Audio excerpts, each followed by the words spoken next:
All right, y'all. How y'all doing? How y'all feeling? Gratitude, gratitude, gratitude.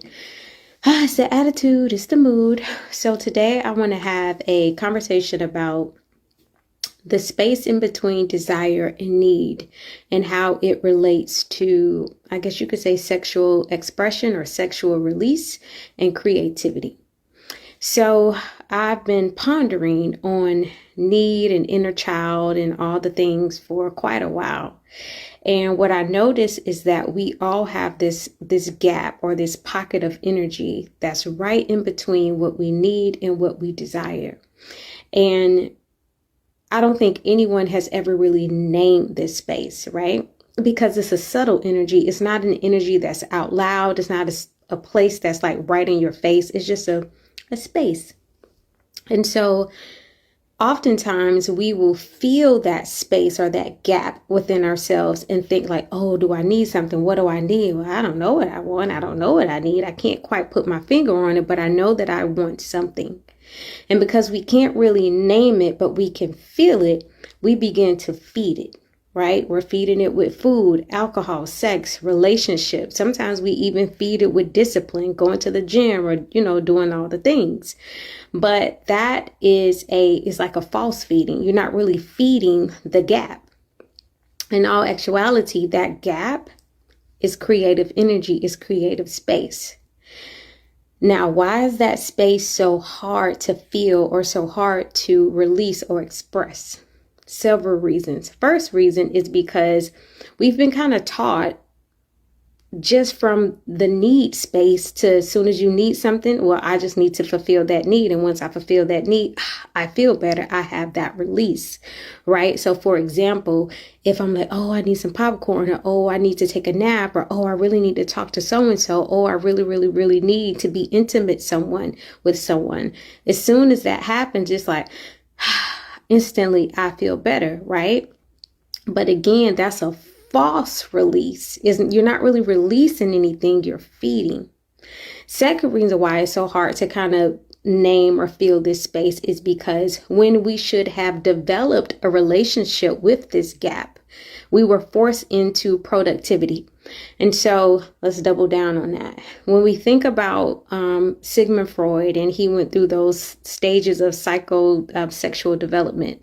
When we get to the stage, I think it's latency stage or something like that, when you get to around the age of 6, this is a time when we should all have been exploring our creative selves. But what happened was that this is school age. So you have to go to school. You got to be smart. You got to socialize. You have to do all the things. You got to do your homework. You have to do all the things except for go inside and get to know more of your creative self. Now, I know some families did have the privilege of having, to be able to explore that side of ourselves, but most of us weren't. Most of us were forced into, you got to go to school. You got to get good grades. You got to be smart because you got to get a good job. That's a productive mind. It's not a creative mind.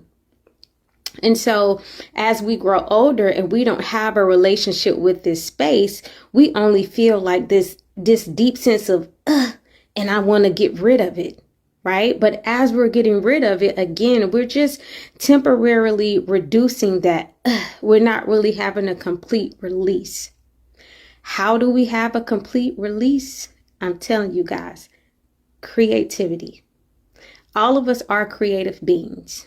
Whether we create artistically or we create businesses or we create through speaking or whatever, however we create, we are all creative beings.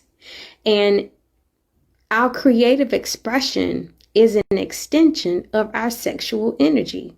What do our sex organs do? They create.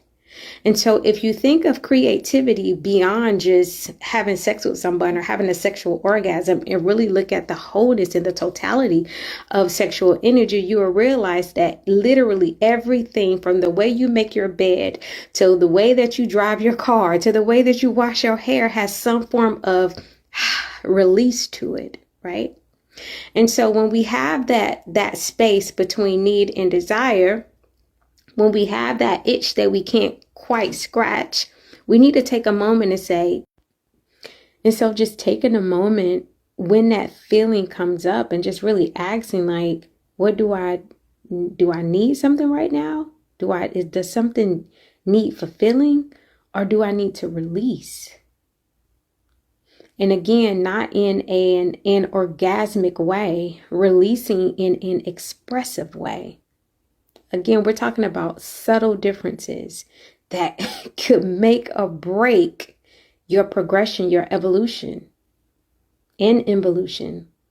And speaking of involution, I think in a lot of ways, the healing community has, in a way, let creators down.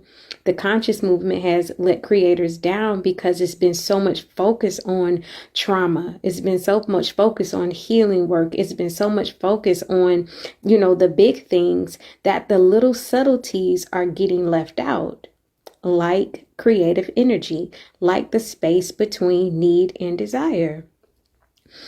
Let me make it a little more clear. The space between need and desire is a void. It's black energy, right? So it's everything and is nothing. And when you have a space that is everything and nothing at the same time, that's a 0 point. And 0 points are probably just as strong as the infinity symbol. Anything can come from it. But what wants to come from it the most is light, creative light, burst of beautiful, colorful energy. So that's it. That's my word.